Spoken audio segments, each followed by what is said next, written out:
vouloir et détachement, c'est paradoxal. Pour se détacher, il faudrait ne pas vouloir, mais alors comment faire pour le ressentir de l'intérieur, ce détachement, sans vouloir le trouver, mais comment le vivre? Est-ce que ça s'acquiert? Je ne sais pas si ça se trouve derrière un buisson, mais... En fait, ça s'achète. Je pense que ça serait un peu... Ah oui. Parce que le fait de se sentir attaché veut dire se sentir pas autonome. Est-ce que c'est lié pour toi, est-ce que l'attachement, ça veut dire... Je pense que c'est lié. Enfin, être autonome et être détaché, je le mettrais dans le même sac. C'est peut-être pas exactement la même chose, mais c'est un ensemble qui me satisferait pas mal. Ouais, ensemble. De ce que j'entends en fait derrière ce désir de détachement, plutôt c'est une recherche d'un état de paix intérieur, être en paix avec soi. Et donc ne pas aller chercher, même le détachement, c'est encore un truc après lequel on court. Et juste, la pratique, c'est vraiment le retour à soi, l'invitation à je reviens à moi. Alors évidemment, c'est qui ce moi, moi profond. Et effectivement, il n'y a pas de recette pour moi, pour faire l'expérience de la vie. Je me suis dit que quand je m'attache à quelqu'un ou à quelque chose, ça veut dire que je prends le risque de perdre la relation ou cet objet et de me retrouver en manque de 3 petits points. Et du coup,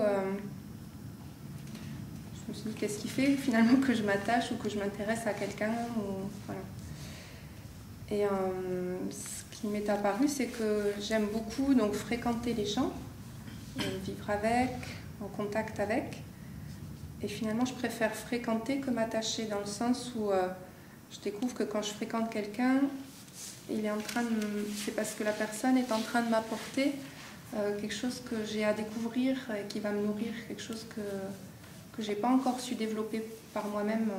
Le détachement, moi je le vois comme une distance, pas comme quelque chose dont je suis prisonnière. Parce que finalement l'attachement, il y a l'attachement à être pieds et poings liés comme on dit, et puis il y a le détachement, c'est-à-dire prendre une distance, se détacher d'une situation. Je me demande s'il y a un manuel, une direction, une route pour arriver au détachement, qui me semble une voie très intéressante, mais difficile. Je ne sais pas par quel bout, par quelle route on y vient, comment, qu'est-ce qui y mène. Ça me semble vraiment l'objet de tout un travail et je suis contente d'avoir eu en tout cas ce début de révélation. Maintenant, s'il y avait un mode d'emploi, ce serait formidable. S'il y en a qui ont de la littérature ou des conseils. Pourquoi tu es détachée ? Parce que je me sens très affectée par ce qui circule autour de moi, ici ou ailleurs. Ça t'affecte ? Ouais. Ça me touche. Ça me dérange d'être touchée ? J'aimerais que ça puisse glisser davantage. Ouais. Ouais. Être détaché, que ça me touche moins. Ouais. Je pense que les émotions, c'est important de les accueillir. Puis une fois qu'elles sont accueillies, c'est important de s'en détacher. Et ça me semble très difficile.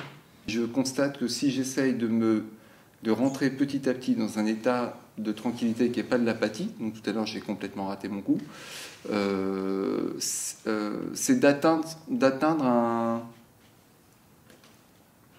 un lieu où je me sens assez proche de moi-même au final, dans lequel je vais pouvoir juste regarder ce qui se passe. Juste regarder, c'est-à-dire sans que ça vienne faire comme des ondes qui vont venir taper dans toutes les facettes de mon histoire, de ma psychologie, de mes pensées, de mes envies, de mes projections, de mes machins.